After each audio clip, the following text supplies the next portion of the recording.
Ruby Daniels clutched her bruised wrist as tears streamed down her face, the echo of her husband's cruel words still ringing in her ears.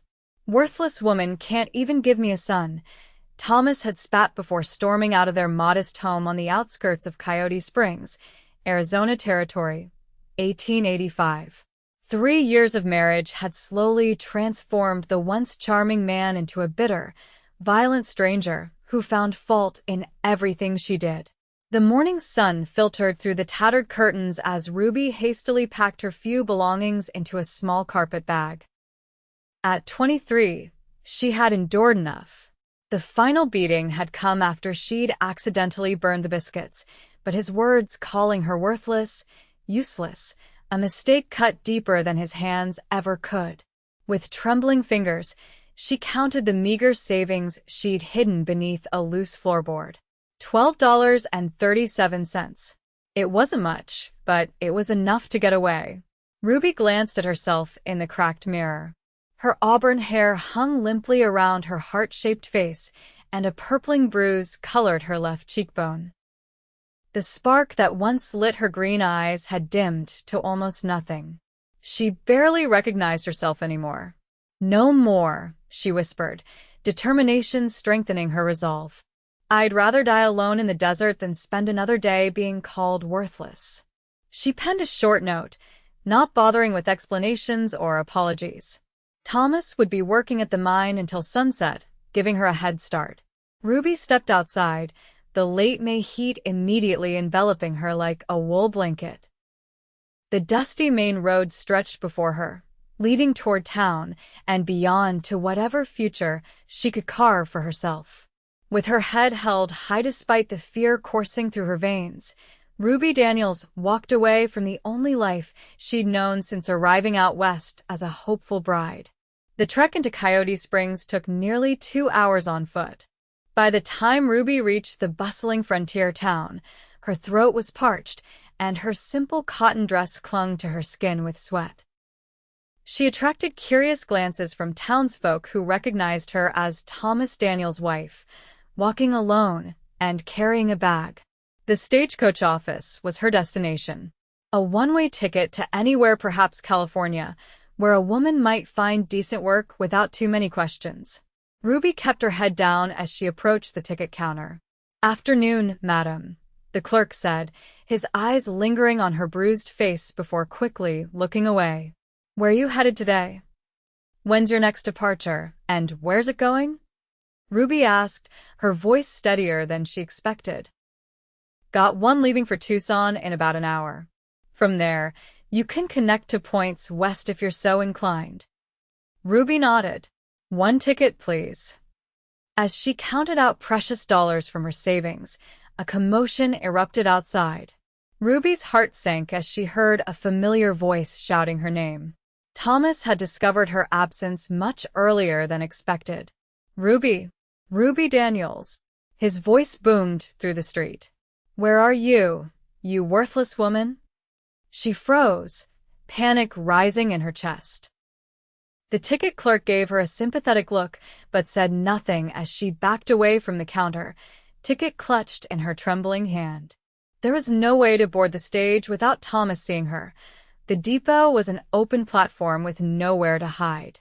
Ruby slipped out the back door of the office, ducking into the narrow alley between buildings. She needed to hide until the stage departed, then somehow find her way onto it without being seen. The sound of boots on wooden boards grew closer. "I know you're here, Ruby. Somebody saw you heading this way. You think you can just leave? After everything I've done for you?" Ruby pressed herself against the rough wooden wall, hardly daring to breathe.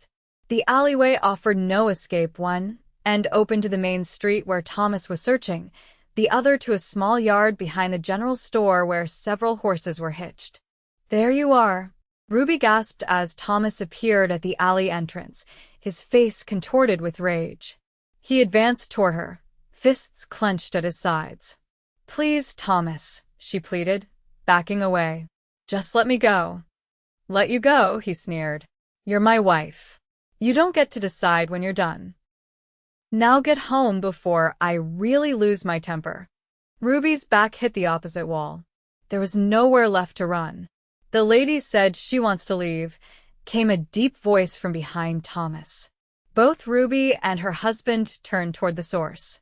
A tall man stood blocking the alley entrance, his broad shoulders silhouetted against the bright street beyond. The stranger stepped forward, revealing a weathered face beneath a dusty brown hat. He couldn't have been more than 30, with piercing blue eyes that assessed the situation quickly. "This ain't your business, mister," Thomas growled. "That's my wife, and she's coming home with me." The stranger's eyes flicked to Ruby, noting her bruised face and the fear in her eyes. "Don't look to me like she wants to go anywhere with you." Thomas took a threatening step toward the newcomer. "I said mind your own business." "I make it my business when I see a man threatening a lady," the stranger replied calmly, though Ruby noticed his hand hovered near the pistol at his hip. "Lady?" Thomas laughed bitterly. "She's worthless. Can't cook, can't clean right, can't even give me a child after 3 years. Trust me, you're not missing anything." The stranger's expression darkened. "From where I'm standing, she's pure gold compared to the likes of you." Thomas lunged forward, swinging wildly. The stranger sidestepped with surprising grace, using Thomas's momentum to send him sprawling into the dirt. Before her husband could recover, the stranger had drawn his pistol, not aiming it directly at Thomas, but making his point clear. "I suggest you walk away, friend. Find yourself a drink, cool down, and reconsider how a man ought to treat a woman." Thomas clambered to his feet, face red with humiliation and rage. "This isn't over," he spat, directing his venom at Ruby. "You'll be back. You've got nowhere to go." He backed away, disappearing into the crowd on the main street. Ruby exhaled, her knees threatening to buckle beneath her. The stranger holstered his weapon and turned to her, concern etched across his features. "Are you all right, madam?" Ruby nodded, though she was far from all right. "Thank you, sir." I don't know what would have happened if you hadn't come along." "Name's Jackson Reed," he said, tipping his hat. "Most folks call me Jack."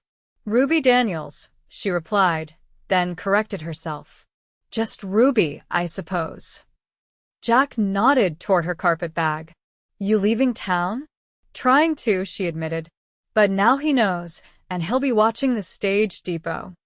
Jack considered this for a moment. "I've got a wagon heading south tomorrow morning. I ranch about 30 miles from here. You're welcome to ride along, get some distance between you and—" He gestured vaguely in the direction Thomas had gone. Ruby hesitated. Trading one man for another seemed like jumping from the frying pan into the fire. Yet something about Jackson Reed's steady gaze inspired trust rather than fear. "Why would you help me? You don't know me." A small smile touched his lips. "Let's just say I've got a particular dislike for men who don't respect women. My sister." He trailed off, then shook his head. "That's a story for another time.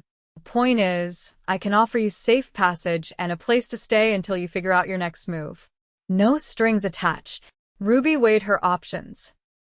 She could try for the stagecoach and risk Thomas finding her, or she could trust this stranger who'd already put himself at risk to help her. "I don't want to be anyone's burden," she said softly. "You wouldn't be," Jack assured her. "I've got a housekeeper at the ranch, Mrs. Abernathy. Proper older lady who'd skin me alive if I behaved improperly. You'd have your own room, and when you're ready to move on, I'll personally drive you to the nearest station." It was the mention of Mrs. Abernathy that decided it for Ruby. The presence of another woman made the offer seem less dangerous. "Thank you, Mr. Reed. I accept your help." Jack smiled. "Good.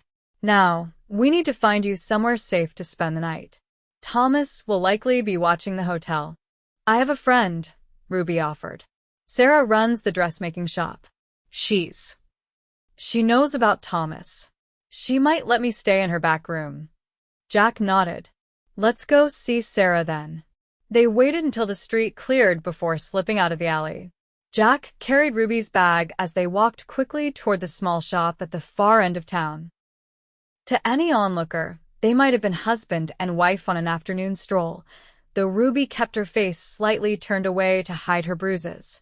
Sarah welcomed Ruby with open arms, not bothering to hide her relief at seeing her friend finally leaving Thomas. She readily agreed to hide Ruby for the night and even provided a simple meal for both her and Jack before he departed to finish his business in town. "I'll be back at dawn," he promised.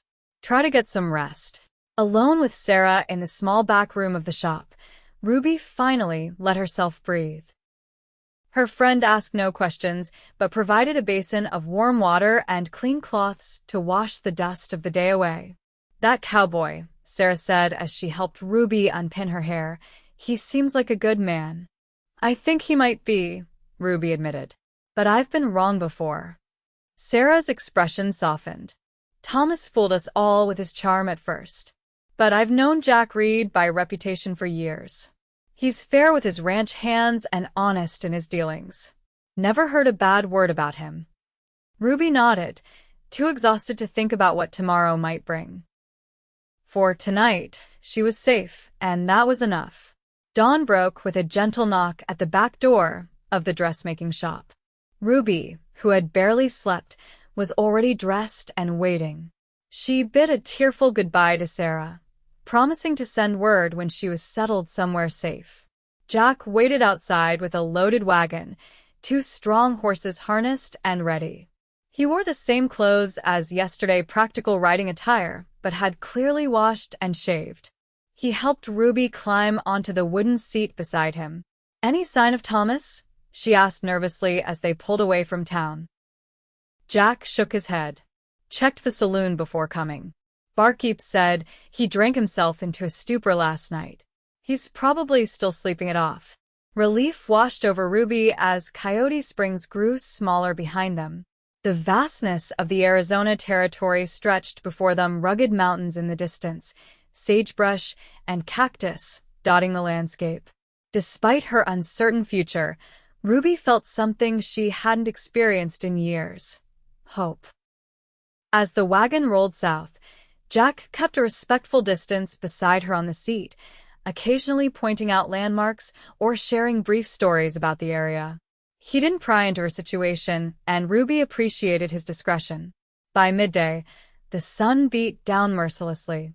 They stopped in a small grove of cottonwood trees near a creek to water the horses and eat the simple lunch Sarah had packed for them: cornbread, jerky, and dried apples. "We're making good time," Jack commented, offering Ruby his canteen. "Should reach the ranch by late afternoon." Ruby took a careful sip of water. "What kind of ranch is it?" "Started with cattle, but I've been breeding horses for the past few years. Army contracts mostly, but I sell to settlers and stagecoach companies too." A hint of pride colored his voice. "It's not the biggest spread, but it's mine, free and clear." "And it's just you and Mrs. Abernathy?" Ruby asked. "And the ranch hands," Jack added. 5 men who work the cattle and horses. They have a bunkhouse separate from the main house. Trustworthy fellows. They won't give you any trouble." Ruby nodded, again wondering if she'd made the right decision. But what choice did she really have? "I was married once," Jack said suddenly, his eyes fixed on the distant horizon. "Elizabeth. She died in childbirth 4 years ago, along with our son." Ruby felt a pang of sympathy. "I'm sorry." Jack's expression was solemn but not bitter. "Life out here is hard on women. I've seen too many good men turn cruel when faced with that reality. But it doesn't excuse what your husband did to you." Ruby looked down at her hands. "I thought I could make him happy. I tried so hard." "Some people can't be made happy," Jack replied gently. "They carry their misery inside them like poison." They fell into comfortable silence as they continued their journey. The landscape gradually changed, becoming less arid, with more vegetation and rolling hills. Finally, they crested a rise, and Jack pointed ahead. "Reed Ranch," he announced. Below them stretched a tidy property nestled in a small valley. A white-painted farmhouse stood at its center, surrounded by several outbuildings, corrals, and fenced pastures where horses grazed. A small creek ran through the property, lined with trees that provided welcome shade. It was modest compared to some of the grand ranches Ruby had heard about, but it was clearly well-maintained and prosperous. As they approached, a plump older woman emerged from the house, wiping her hands on her apron. Mrs. Abernathy greeted them with curious eyes that softened immediately upon seeing Ruby's fading bruises. "So this is our guest," she said, her voice warm and motherly. "Come inside, dear. You must be exhausted after traveling in this heat." The inside of the farmhouse was surprisingly comfortable, clean, well-furnished, with touches of refinement that spoke of a woman's influence. Mrs. Abernathy showed Ruby to a small but pleasant bedroom that clearly hadn't been used in some time. "This was Mr. Reed's mother's room," she explained. "She passed 2 winters ago. Good woman, raised that boy right." Ruby set her bag down, overwhelmed by the kindness of these strangers. "I don't know how to thank you." "No need for thanks," Mrs. Abernathy said firmly. "Any decent person would do the same. Now, dinner will be ready in an hour. Why don't you rest a bit? There's wash water in the pitcher, and I've laid out a clean towel." Left alone, Ruby sat on the edge of the bed, finally allowing herself to process the whirlwind of the past 24 hours. She had escaped. She was safe, at least for now. Tomorrow would bring new decisions, but for tonight, she could breathe. Days at Reed Ranch settled into an unexpected routine. Ruby, determined not to be a burden, insisted on helping Mrs. Abernathy with household tasks. The older woman initially protested but soon appreciated the assistance, especially with the mending and cooking. Jack maintained a respectful distance, dining with them but spending most daylight hours working with his horses or cattle. A week passed, then 2. Ruby's bruises faded, and with them, some of her fear. She found herself watching Jack from the kitchen window as he trained a spirited young mare in the corral. His patience with the animal impressed her. He never raised his voice or used force, instead allowing the horse to learn at its own pace. "He's good with creatures that have been mistreated," Mrs. Abernathy commented, catching Ruby's gaze. "That mare's half wild. When he brought her in, previous owner beat her something terrible. Now look at her, coming along nicely." Ruby felt a blush creep into her cheeks at being caught staring. "He's been very kind to me as well." Mrs. Abernathy smiled knowingly. "That he has. And if you don't mind my saying so, it's good to see life in this house again. Been too quiet since Elizabeth passed." "He told me about his wife," Ruby said softly. "Broke his heart, it did. But Jack's not one to wallow. He grieved proper, then kept on living." Mrs. Abernathy kneaded bread dough with practiced hands. "Though I haven't seen him look at anyone the way he looks at you since Elizabeth was alive." Ruby's heart skipped a beat at the words, but she quickly tamped down the feeling. "I'm not ready for anything like that. I'm not sure I ever will be." "Of course not, dear. Healing takes time." Mrs. Abernathy patted Ruby's hand with floury fingers. "And nobody's rushing you. Least of all Jack." That evening, as they sat on the porch after dinner, enjoying the cooler air, Jack finally broached the subject of Ruby's future. "Stage comes through Saddleback. That's the nearest town every Thursday," he said. "If you're still set on California, I could take you there whenever you're ready." Ruby's stomach tightened at the thought of leaving. These past weeks had been the most peaceful she'd known in years. "I don't want to overstay my welcome," she said carefully. Jack looked surprised. "You're not, in fact." He hesitated, choosing his words with care. "Mrs. Abernathy isn't getting any younger. She's mentioned how helpful you've been. If you wanted to stay on, maybe as her assistant, the position is yours. Paid, of course." Hope fluttered in Ruby's chest. "You'd do that for me?" "It's not charity," Jack assured her. "You'd be earning your keep. And you'd have time to figure out your next steps without rushing." Ruby considered his offer. Staying meant security, at least for a while. It meant not having to start over completely alone in a strange city. But it also meant remaining in Arizona territory, where Thomas might eventually find her. "What if Thomas comes looking?" she asked, voicing her fear. Jack's expression hardened slightly.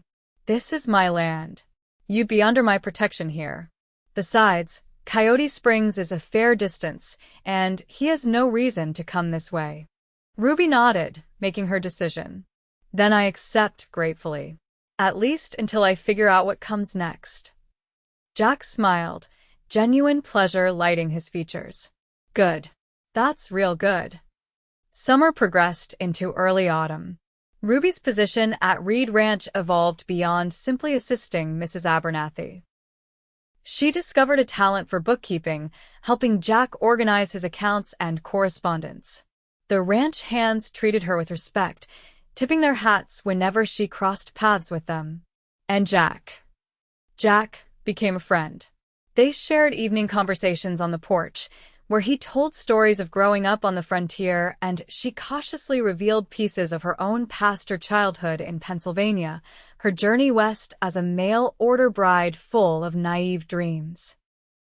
He never pressed when she fell silent about her time with Thomas, seeming to understand instinctively which wounds were still too raw to touch. One crisp September morning, Ruby rode out with Jack to check on a pregnant mare in the north pasture. He'd been teaching her to ride properly, something Thomas had never allowed, and she'd taken to it naturally. The freedom of moving across the land on horseback gave her a sense of independence she'd never known. They found the mare resting comfortably under a cottonwood tree, her swollen belly suggesting the foal would arrive within weeks. "She'll be fine," Jack assured Ruby as they dismounted to give the animal a closer inspection.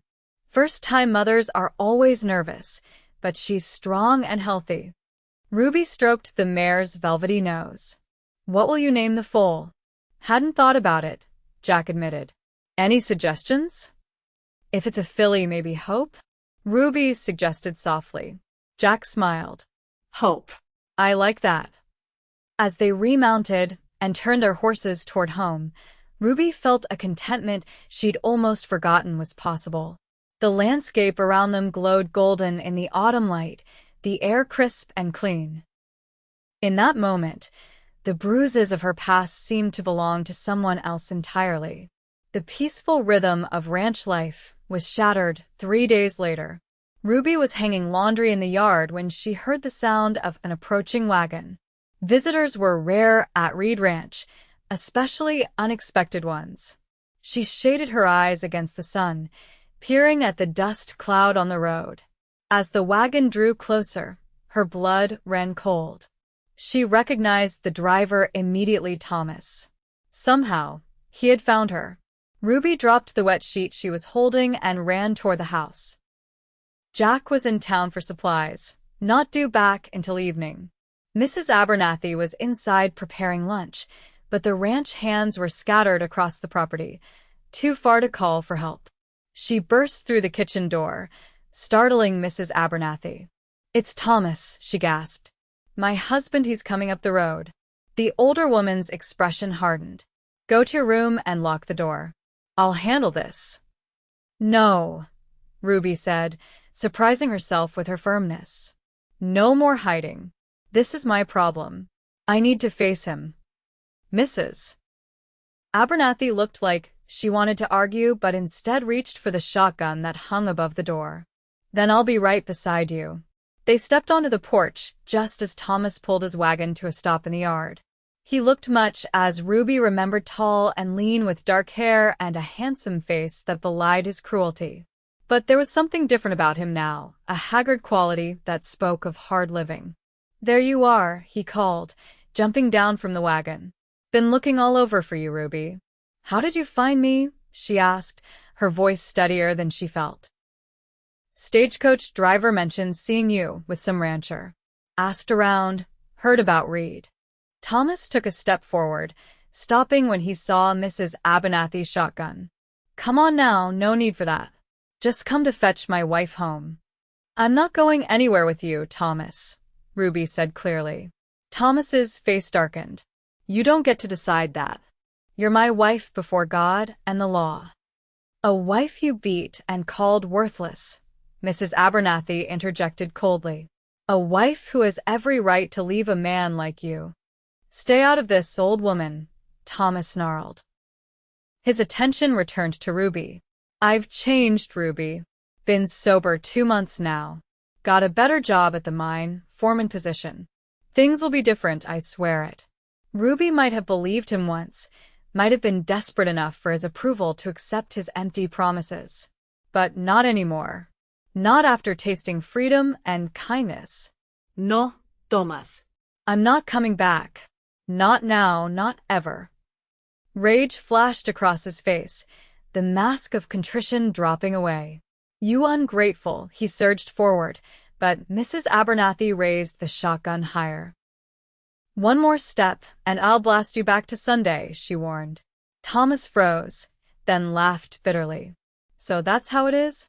Found yourself a new protector, have you? Does Reed know what he's getting? A bare and useless, that's enough. The deep voice cut through Thomas's tirade like a knife. Jack rode into the yard, dismounting in one fluid motion. He must have seen the unfamiliar wagon from the road and ridden ahead of his own supplies.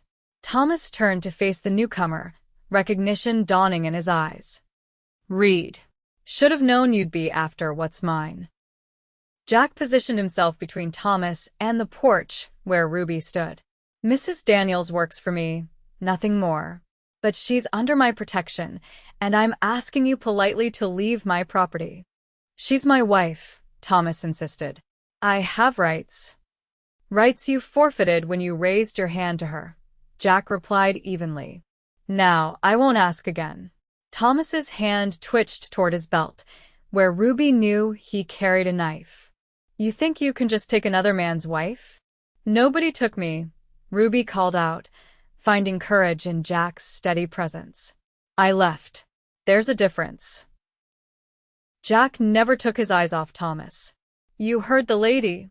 Now get in your wagon and go, while you still can. For a tense moment, Ruby thought Thomas might attack, his face contorted with fury and humiliation. But something in Jack's stance must have convinced him of the futility of violence. With a final venomous glare at Ruby, he climbed back onto his wagon. This isn't over, he spat. A woman can't just leave her husband. I'll be back with the law. Jack remained impassive. You do that. Sheriff Calloway is a personal friend. I'm sure he'd be interested to hear about those bruises, Mrs. Daniels was sporting when she arrived here. Thomas's face paled slightly at the implication. Without another word, he snapped the reins and turned the wagon around, driving away in a cloud of dust. Ruby's legs finally gave out, and she sank onto the porch steps, trembling. Jack was at her side in an instant, concern etched across his features. Are you all right? He asked gently. She nodded, unable to speak through the knot in her throat. Mrs. Abernathy disappeared inside, returning moments later with a glass of water. He'll be back, Ruby finally managed to say. Or he'll send the law. A husband has rights over his wife, Jack. That's just how it is. Jack knelt before her, taking her hands in his. Ruby, look at me. I meant what I said. Sheriff Calloway is a friend. More importantly, he's a good man. He won't force you back to someone who hurt you. But legally, we'll figure something out, Jack assured her. There are ways to end a marriage, especially in cases like yours. It won't be easy or quick, but it can be done. Ruby wanted desperately to believe him. I should leave. Go somewhere Thomas can't find me. Is that what you want? Jack asked, his eyes searching hers. To leave? Ruby looked around at the ranch that had become her sanctuary, at Mrs. Abernathy, who had become like a mother to her, and finally at Jack Steady, kind Jack who had called her pure gold, when everyone else saw her as worthless. No, she admitted softly. It's not what I want at all. Something shifted in Jack's expression, a softening, a hope. Then stay. Stay? and fight for your freedom. I'll be beside you every step of the way." In that moment, with the autumn sun warming her face and Jack's hands holding hers, Ruby made her decision. She would no longer run from her past. She would stand and claim the future she deserved. The legal battle to end Ruby's marriage was indeed neither easy nor quick. Sheriff Calloway proved to be the ally Jack had promised, documenting Ruby's account of abuse and advocating on her behalf with a territorial judge. Thomas fought the dissolution at every turn, more out of spite than any genuine desire to reclaim his wife. Through the long months of legal proceedings, Jack remained true to his word, standing beside Ruby through every setback and small victory. Their friendship deepened during this time of uncertainty, blossoming into something neither had expected to find again. It was a clear spring day when the letter finally arrived confirming that Ruby's marriage had been legally dissolved. She sat on the porch steps, reading and rereading the official document that granted her freedom. Jack found her there at sunset, her expression peaceful as she watched the horses grazing in the nearby pasture. Among them was a chestnut mare with a spirited filly at her side, Hope, born during the first snowfall of winter. "Good news?" he asked, though he already knew the answer from the lightness in her posture. Ruby smiled up at him. "The best." "I'm free, Jack, truly free." He sat beside her on the step, close enough that their shoulders touched. "What will you do now?" "Do." She looked momentarily confused. "With your freedom," he clarified. "California was your original destination, as I recall." Ruby studied his face, noting the careful neutrality of his expression that couldn't quite hide the tension around his eyes. "Are you asking if I'm leaving, Jack Reed?" A small smile touched his lips. "I suppose I am." "Why would I leave the place where I found myself again?" she asked softly. "Unless." "Unless you think I should go." Jack shook his head, turning to face her fully. "Ruby, I want you to stay more than anything. But not as my employee or Mrs. Abernathy's helper. I want you to stay because," he paused, gathering his courage. "Because these past months have shown me that life is brighter with you in it. Because I've fallen in love with you, though I tried my best not to rush you or pressure you while you were fighting your own battles." Joy bloomed in Ruby's chest, warming her from within. "I've fallen in love with you too, Jack. I think perhaps I began falling that very first day, when you stood up to Thomas and called me pure gold." Jack took her hands in his blue eyes earnest. "You're gold, Ruby." "Strong and precious and beautiful. I'd spend the rest of my life showing you that if you'd let me." "Are you asking me to marry you, Mr. Reed?" Ruby teased gently, though her heart pounded with anticipation. "I am," he confirmed, "though I'll understand if you need time, or if you never want to marry again at all." "We could," Ruby silenced him with a finger to his lips. "Yes. Yes." His expression brightened with hope. "Yes, I'll marry you," she affirmed. "Not because I need your protection or because society expects it, but because I love you and want to build a life with you." Jack's smile was radiant as he leaned forward to press his lips to hers in a gentle kiss that promised a lifetime of respect and devotion. Ruby and Jack were married that June beneath the cottonwood trees by the creek, with Mrs. Abernathy, the ranch hands, and a few trusted friends as witnesses. Ruby wore a new dress of pale blue, with wildflowers in her hair instead of a veil. As they exchanged their vows, Ruby thought about the journey that had brought her to this moment, from a frightened woman fleeing abuse to a confident bride choosing love on her own terms.